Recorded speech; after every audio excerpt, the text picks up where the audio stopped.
Hey guys, thank you for doing the muscle up workout. Just so you have a bit of understanding, I'll explain how to do it. So I recommend first going through the whole video and watching all the warm up, all the muscle up progressions and the conditioning at the end. And then once you kind of understand what it all looks like, then you can look at the text below this video, which is going to be telling you what the program actually is. So there's 3 levels: beginner, intermediate, and advanced. And so you kind of choose your level and work through all of the work, okay?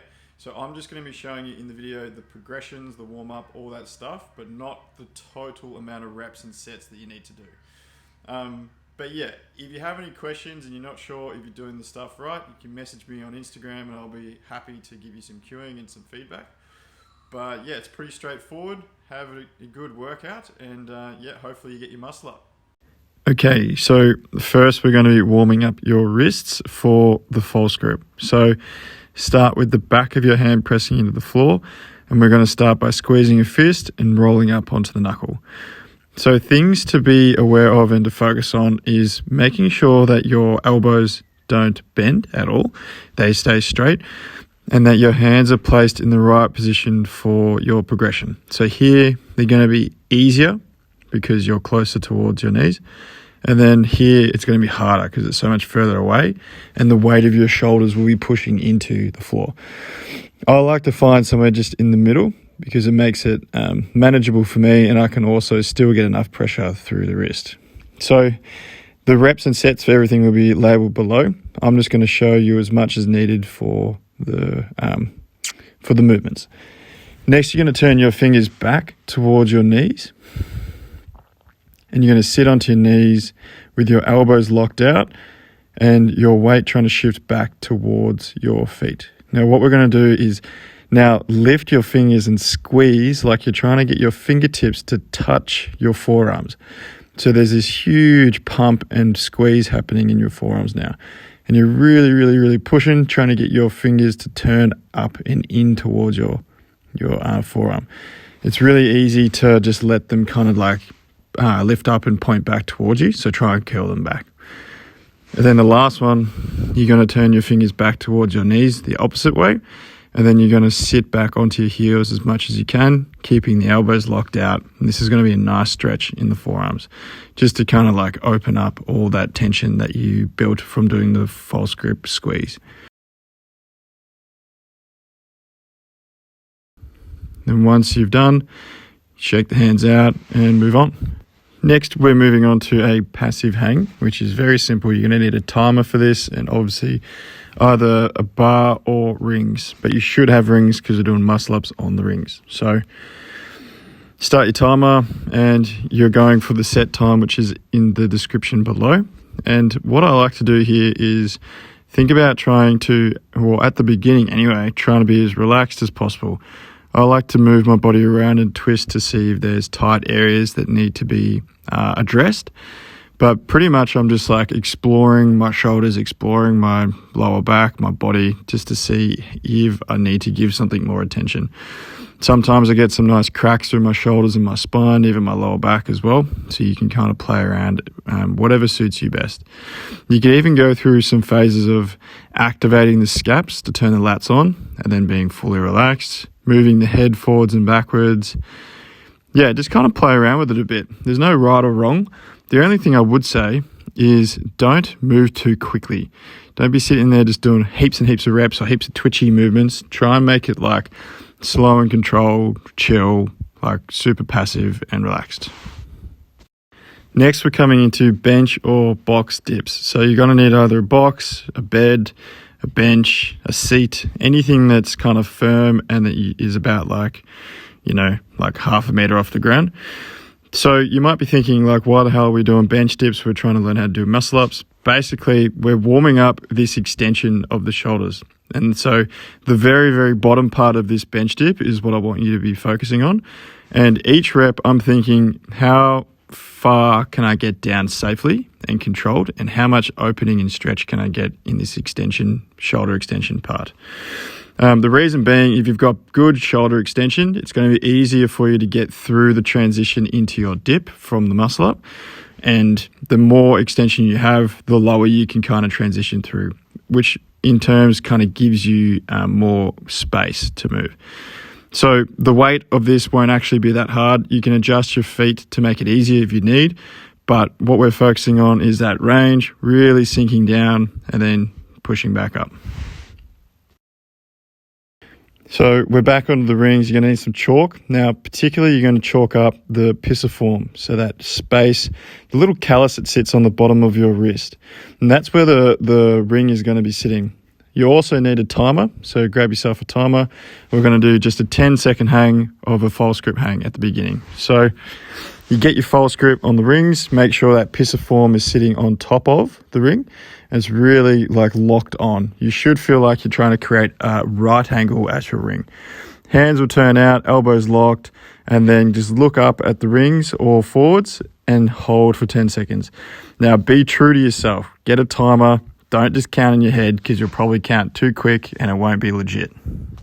Okay, so now the next progression is a false grip chin up. So if you can't do chin ups, you're going to do false grip negative chin up. So you jump up and control down. But for the sake of this workout, I'm just going to show the actual chins. So your hands will be fully externally rotated at the bottom. They'll internally rotate to get the rings to your chest and then control back down to a full locked out elbow. I can't stress that enough. Always go to dead hang. So you're really trying to get this top position, hold to the chest and then back down. The stronger you get at the top position, the easier your muscle up is going to feel. So really, really try and hold at the top. Okay, now the warm-up is done. You'll be coming into your first muscle-up progressions, okay? So the first one is just transitions. You need the ring to be at about chest height. See, the bottom of the ring is like maybe at the bottom of my sternum, about there. And you get a pretty good idea once you play around with the rings. Like if they're too high, you won't be able to put your feet in the ground. If they're too low, you'll feel like when you do the transition, you're almost having to do the limbo, like a full back bend, just to kind of get at the bottom. So you want to have it high enough that you can still be comfortable when you're in the dip and not like putting way too much pressure into your feet. And you'll see once I get started. So here's my dip. I've got a little bend in the knee. I'm trying to sink down as low as I can. Now here I'm holding my false grip. I'm going to roll off the back. The rings do a 180 degree and I hit the chest and then I roll back.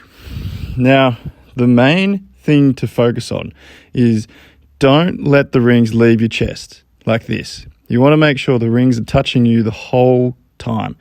And also, it's not a ring row, so you're not trying to lean back into the rings like this. You basically want to leave the rings exactly where they are. All they do is 180 degree rotation.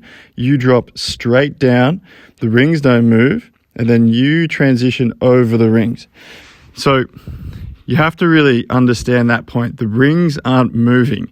You're moving around the rings. And because they're fixed, and when you take your feet off the ground, you won't be able to lean forwards and backwards. You'll just be going straight up and down. So holding the false grip, making sure you keep the rings to your chest, keep the rings touching you as you transition over as well. It's super important that the closer the rings are to you, the more successful you'll be. And the further the rings are away, the harder it's going to be. The next progression is a feet-assisted muscle-up. So your feet will be doing a fair bit and your legs will be doing a fair bit in this, but we're trying to mimic the full range of motion of a muscle-up. So I've done the transition. I keep my false grip. I go down to my hang. As you can notice, I'm still on my feet and my knees are touching the ground here. I pull the rings to my chest and then I rotate over. So at the beginning, really separate these movements. See how I do the transition? I stop. I start to go down into my hang. I turn the hands out. I turn the hands in. I pull to the chest first, then I transition. This is really important because if you try and do the transition too soon on the way up, what's going to happen is you won't pull as high and it'll be way harder to do the transition. As soon as you take the feet away, it's impossible. So as you start to get the hang of the movement and the kind of sequence, you want to start speeding up the way up. So you get to the rings to chest, transition straight away. But the way down is still super, super slow and super controlled. The way up can have a bit more fluidity and a bit more speed. The next progression is a box muscle up. So make sure you've got heaps of chalk on the pisiform and your hands just to take that worry out of slipping out of false grip. So with the box muscle up, if you bring it really close to you, it's easier because you can put more weight into your feet. The further the box is away, the harder it is. Now we're focusing on this bit, slowly controlling. I push my hips up to the roof, and then on the way up, you're going to use more momentum to get over the transition. But where you're building the strength is the down. See how the rings are still touching my chest and I'm fully horizontal before I just kind of drop out of it. So I really, really need to stay as close to the rings here as possible, keep my false grip, hips up high, drop down, and then I use the momentum to get up and over the rings. Next is negative muscle ups. So I'll say this first, if you can't control this down, you need to go back to the box muscle up and really focus on controlling the negative, the way down. So what we're going to do, we jump up, get to your support hold, lock out the elbows, super slow down into your dip. Now no feet touches, and I'm controlling this negative, keeping the false grip to my chest, and then dropping to the floor to rest, okay? Now, however many reps there is, you take a short little break in the middle, shake the hands out, reset your false grip, hop back up to the top, make sure you lock out the elbows, super slow to the dip, get as low as possible in the dip, and then control that transition as best as you can. Now, if you drop out of this and you can't hold it, you need to go back to the box muscle up and really focus on that negative without dropping out of it. And then the muscle up. So ideally the rings are really high so that you can hang your feet. If you're starting it low like me, it's going to be way harder, okay? So I would suggest for your first attempts, maybe try and find some high rings. So what you're going to do, you're going to put everything into practice. You pull hard, get the chest to the rings as high as possible, then transition over, okay? Always finish out in your support hold at the top, and then make sure you're drilling this negative to lock that muscle up in. We want that bad boy to be locked in on the way down, because the better you can do it on the way down, the better you can do it on the way up, all right? So if it's 2-3 reps, whatever you're doing, take a short little rest in between, shake the hands out, nothing more than like 15 seconds, and then get into it again. Again, the higher the rings are, the easier. This is going to be hard because you're starting to nail sit, but still the same principles. Get the rings to the chest, transition, push up, lock it out, and then really, really hammer home this negative. Don't drop out of it, and control your way down. All right, so we're moving into the conditioning of first ring chin-ups. So I'm using a weight between my knees to make it harder. If you don't, so we're only going to be going up to 5 reps. So if you can do 5 chin-ups easy, you need to start adding weight. But basically, you're going from a full hang down and then into a supinated chin-up. So I'm really trying to focus on the height of where I'm pulling to. So getting the rings pretty much to my chest, locking out, holding at the top, and then controlling down to a complete hang. I don't want to be doing half reps. We're not doing like quarter range things. We're doing the full range of motion with a good tempo. So try and pull up as hard as you can, control the way down. If you need, you would do your chin-ups without weight, or if you're really struggling, you're doing the jump-ups, okay? So obviously, that's just a normal chin-up. If you fail before you get to 5, what you do is jump up to the top, hold for a good amount of time to stop the swing, and then really control down into your hang and chill out once you get there. Okay, the last conditioning exercise is a ring dip. Again, if you find ring dips easy, make sure you weight this up because you're only going to 5. So, like, weight accordingly. Wear a weight vest, hold dumbbells between knees or whatever. So, I'm focusing on locking out at the top and getting a full range. So, I need my shoulder to be below elbow height at the bottom here. Don't do half reps. We want full range. We want to control the movement the whole time. If you find you're shaking and you're flopping about too much, you need to either drop the weight or you need to start just doing negatives first. So it's really simple. If you're not using the weight, just don't use the weight. If you can't do a dip at all, what you do is you would jump up to the support hold, make sure you lock out the elbows, and then you would use no feet on the way down. Get as deep as you can, make sure to hold this position, and then drop out, and then you would go into your next rep. So what might happen is you might do 3 reps, and then the last 2 would be negatives. And eventually, over time, you'll build up to doing 5 reps and then add weight. Thanks again for choosing me to do your muscle up workout.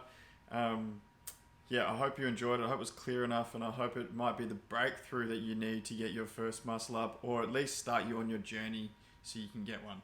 Again, if you have any questions or you want to reach out to me, just reach out to me on Instagram, and yeah, hopefully talk to you soon.